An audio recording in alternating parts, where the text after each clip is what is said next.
ബ്രേക്ക്ഫാസ്റ്റിന് ഉണ്ടാക്കുന്ന പുട്ട് ബാക്കി വന്നാൽ നിങ്ങളൊക്കെ എന്താ ചെയ്യുക? ഞാൻ നേരെ അത് ഫ്രിഡ്ജിൽ വയ്ക്കും. എന്നിട്ട് സാവകാശം ഈ ഒരു സംഭവം ഉണ്ടാക്കും കേട്ടോ.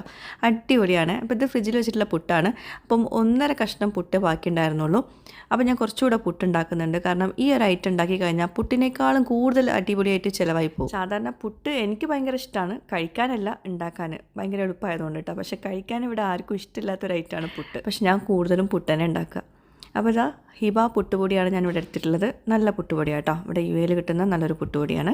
അപ്പോൾ ആദ്യം നമ്മൾ പുട്ട് ഒന്ന് പൊടിച്ചെടുക്കുക. ഫ്രിഡ്ജിൽ വെച്ചിട്ടുള്ള പുട്ട് പൊടിക്കാൻ ഭയങ്കര എളുപ്പമാണ്. പക്ഷെ നമ്മൾ ഫ്രഷ് ആയിട്ട് ഉണ്ടാക്കുന്ന പുട്ട് പൊടിക്കുമ്പോൾ ഒന്ന് ശ്രദ്ധിക്കണം, അത് കട്ട പിടിക്കാണ്ടിരിക്കാൻ കേട്ടോ.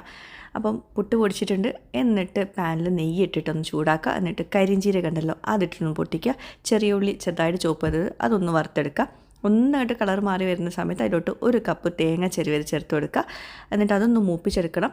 ആവശ്യത്തിന് മഞ്ഞൾപ്പൊടിയും ചേർത്തിട്ടുണ്ട് കേട്ടോ. എന്നിട്ട് നമ്മൾ ബാക്കി വന്നില്ല പുട്ട് ചേർത്ത് കൊടുക്കുക. നമ്മളിപ്പോൾ ഉണ്ടാക്കുന്നത് എന്താണെന്നറിയോ?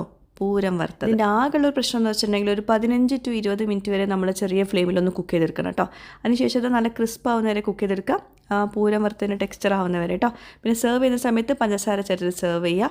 അടിപൊളിയാണ്. ഒരു തവണയെങ്കിലും നിങ്ങൾ ഉണ്ടാക്കി നോക്കുക. പിന്നെ ഇത് കുറേ അധികം ഉണ്ടാക്കി വെക്കുകയാണെങ്കിൽ 2, 3, 4 ദിവസത്തേക്ക് നമുക്ക് കേടുകൂടാണ്ട് ഉപയോഗിക്കാം.